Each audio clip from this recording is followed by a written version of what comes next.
Hello friends, good morning. Welcome to Ask spoken English academy. मी आरती बाके एक नवीन video घेऊन तुमच्या समोर आली. खूप जण जेव्हा सेंटेन्सेस तयार करत असतात तर ते कन्फ्यूज होतात की मे कधी वापरायचं किंवा कॅन कधी वापरायचं.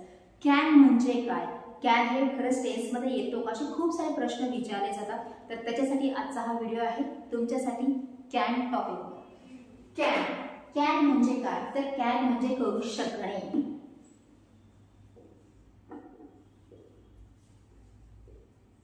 करू शकणे हा ऍक्च्युली टेन्सेस मध्ये येत नाही. हा एक वेगळा भाग आहे. वेगळा इन द सेन्स याला म्हटलं जातं मॉडल ऑक्झिलरी वर्ब्स. म्हणजे काय, सहाय्यकारी क्रियापद.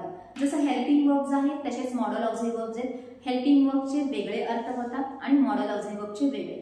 जसं हेल्पिंग वर्बचा एक म्हणजे एकच अर्थ होतो, पण मॉडल ऑक्झिलरी वर्बचे कसे असतात, एका शब्दाचे वेगवेगळे युजेस होतात आणि त्या युजेस प्रमाणे त्याचे अर्थ बदलतात. आता याच्यामध्ये आज आपण शिकणार आहे कॅन.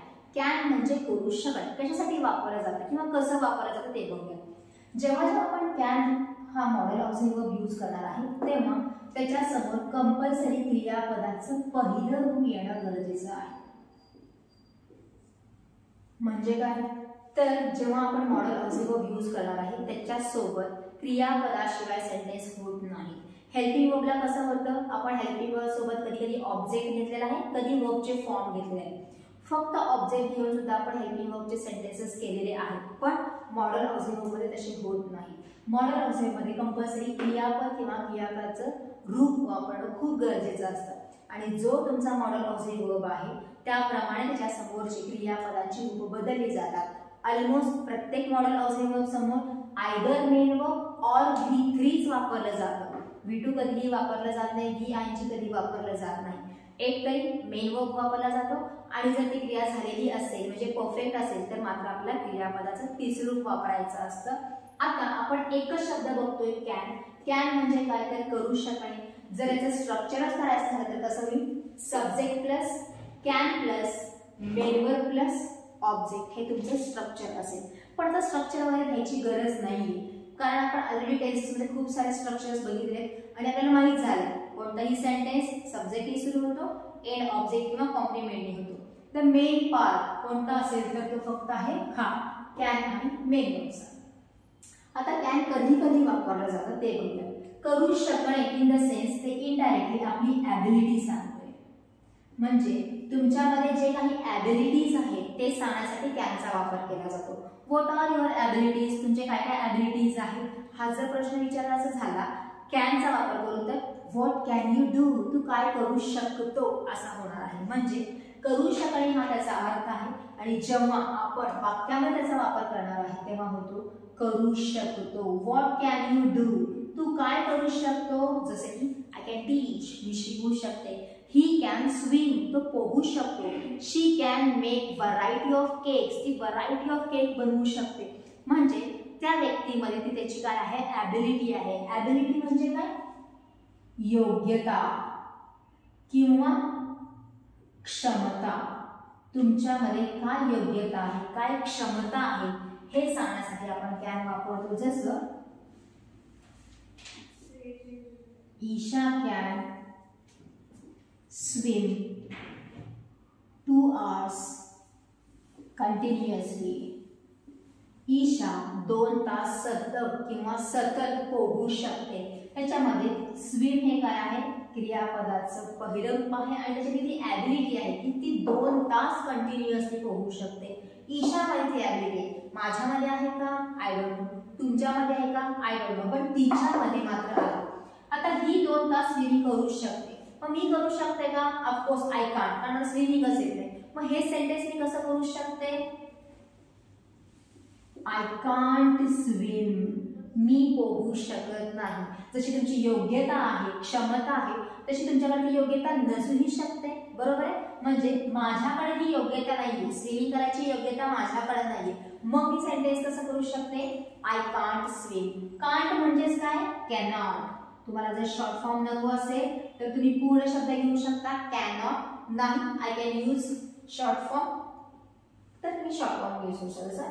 आय कांट स्विम किंवा I cannot swim. To tell the abilities and inabilities हे काय आहे, कॅनचं यूज आहे.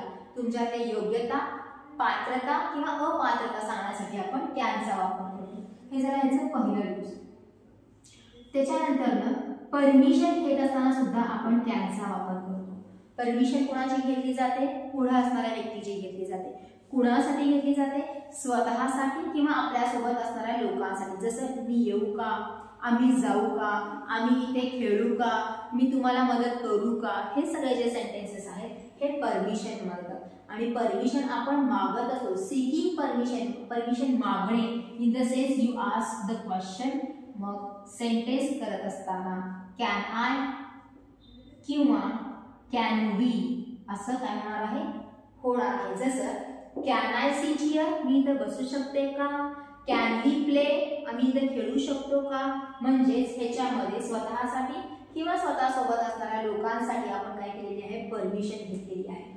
मग आपण असं म्हणू का can I come in sir? Of course not. का? कारण कॅन कसं आहे? थोडासा रूड आहे. रूड आहे म्हणण्यापेक्षा थोडासा फ्रेंडली म्हणू शकतो. ओव्हर फ्रेंडली म्हणत काही हरकत नाही. जसं की तुमच्याच वयाचे असतील, तुमच्यापेक्षा लहान असतील, तुमचे कलिग्स असतील किंवा खूपच लहान म्हणजे भाऊ बहिणी असतील छोटे, तर त्यांच्यासोबत बोलत असताना तुम्हाला काय करायचं आहे? At the time of taking permissions you can use can. पण तेच तुमच्यापेक्षा वयाने मोठे असतील, तुमचे सिनियर्स असतील, तेव्हा मात्र आपण कॅन हा शब्द यूज करू शकत नाही. त्याच्यासाठी आपण मे शब्द यूज करतो. फक्त आज आपण कॅन शिकल्यावर कॅनवर फोकस करूया. एक तर तुमचे सहकारी असतील, कलिग्स तुमच्या वयाचे असतील, तुमच्यापेक्षा लहान असतील किंवा तुमच्या खाली काम करणारे जर असतील, तेव्हाच आपण परमिशनच्या वेळेस कॅन हा शब्द यूज करणार आहे किंवा रिक्वेस्टच्या वेळेस सुद्धा कॅन हा शब्द यूज करणार आहे. त्याच्यानंतर आपण रिक्वेस्ट करत असताना सुद्धा कॅनचा वापर करतो. विनंती केली जाते पुढच्या व्यक्तीला, काय म्हणून? पुढची व्यक्ती कोण असते? यू. अगेन इथं पण आपल्याला क्वेश्चनच विचारायचा आहे. कॅन यू, पुढच्या व्यक्तीला आपण रिक्वेस्ट करतो, can you come with me, can you go there, can you read loudly, असं. आता ह्याच्यामध्ये कॅन यू रीड लाऊडली, तू जोरात वाचू शकतो का? असं न म्हणता आपण असंही म्हणू शकतो, तू जोरात वाचशील का? या अर्थाने. म्हणजे सेम टू सेम कर शकतो हा शब्द येणंच गरजेचं आहे. असं कराल का, तुम्ही आमची मदत कराल का, करू शकता का आणि कराल का, दोन्ही सुद्धा तेच आहे. ह्याला जर अजून थोडंसं पोलाईट करायचं असेल तर आपण प्लीज हा शब्द काय करू शकतो? त्याच्यामध्ये ऍड करू शकतो. Can you please help me, तुम्ही मला मदत कराल का किंवा करू शकाल का? परत प्लीज जेव्हा ऍड करतो तर ते काय होतं? पोलाईट होतं. म्हणजे कॅन मध्ये आपण अशा प्रकारचे युजेस यूज करू शकतो.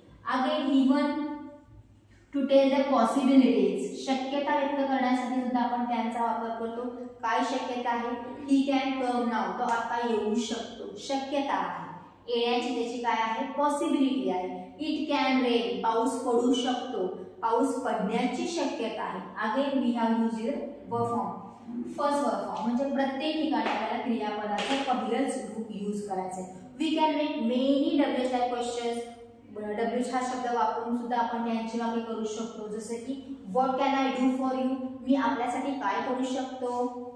म्हणजे असं नाहीये की आपल्याला फक्त कॅनचा वापर अफर्मेटिव्ह सेंटेन्सेस मध्येच होतो. नाही, we can make affirmative sentence, negative sentence, questions, WH type questions, प्रत्येक प्रकारचं सेंटेन्स आपण कॅनचा वापर घेऊन करू शकतो. म्हणजे तुम्हाला जर बोलत असताना कुठे शकतो हा शब्द येत असेल, करू शकण्याची जर क्रिया असेल, तर तुम्हाला काय करायचंय? कॅन हा मॉडल ऑक्झिलरी वर्ब यूज करायचा आहे. खूप इझी आहे. सगळ्यांना वाटतं की टेन्सेस जर परफेक्ट झाले तर आपण इझिली इंग्रजी बोलू शकतो. ऍक्च्युली फक्त टेन्सेसवर पूर्ण इंग्रजी बोललं जाऊ शकत नाही. जसं मी आत्ता सेंटेन्स म्हणलंय, बोललं जाऊ शकत नाही. शकत नाही, अगेन कॅनचा वापर केलेला आहे, तर टेन्सेस वापरलेला नाही. म्हणजे काही ठिकाणी आपण टेन्सेसचा वापर करतो, काही ठिकाणी मॉडल ऑक्झिलरीचा वापर करावा लागतो. 50-50 म्हणलं तरी चालेल. त्यामुळे आपल्याला प्रत्येक मॉडल ऑक्झिलरी वर्बचे अर्थ, त्याचे सेंटेन्सेस कसे होतात, त्याचे युजेस काय आहेत आणि बेसिकली डे टू डे लाईफमध्ये आपण त्याचा वापर कसा करतो हे बघणं खूप गरजेचं आहे. आणि त्याच्यातलाच आज आपण एक फक्त मॉडल ऑक्झिलरी वर्ब बघितलेला आहे, कॅन, ज्याच्यामध्ये तुमचे ॲबिलिटी सांगण्यासाठी किंवा तुमचे इनॅबिलिटी सांगण्यासाठी, परमिशन घेत असताना, रिक्वेस्ट करत असताना पॉसिबिलिटीज सांगत असताना कशा प्रकारे आपण याचा वापर करू शकतो हे बघितलेलं आहे। अशा प्रकारे सेंटेन्सची प्रॅक्टिस करा, मग तुम्हाला हे आपल्या डे टू डे लाईफमध्ये कसं बोलू शकतो हे इनडायरेक्टली होणार आहे। फक्त ग्रामर शिकलं, फक्त टेन्सेस शिकलं तर ग्रामर येणार नाही किंवा स्पीकिंग येणार नाही, तर तुम्हाला ते इम्प्लिमेंटेशन थ्रू स्पीकिंग हे करावंच लागणार आहे। So we are going to learn each and everything deeply. आपण प्रत्येक गोष्ट डीपमध्ये शिकतोय, मुद्दामून की ह्याचा अर्थ काय होतो, कशा प्रकारे वापरू शकतो, हे मुद्दामून डीपमध्ये जातोय। म्हणजे पॅरलली तुमचं ग्रामर परफेक्ट व्हायला पाहिजे आणि पॅरलली तुमचं स्पीकिंगसाठी जे काही गरजेच्या गोष्टी आहेत ते पण त्याच्यामध्ये येणं गरजेचं आहे म्हणून। So this is for today. तुम्हाला जर व्हिडिओ आवडत असतील तर नक्कीच लाईक करा, कमेंट करा आणि जे तुमचे फ्रेंड्स आहेत ज्यांना खरंच इंग्रजीची अडचण आहे त्यांना सबस्क्राईब करायला सांगा चॅनल, कारण दररोज तुम्हाला काही ना काही नवीन व्हिडिओमध्ये शिकायला मिळणारच आहे।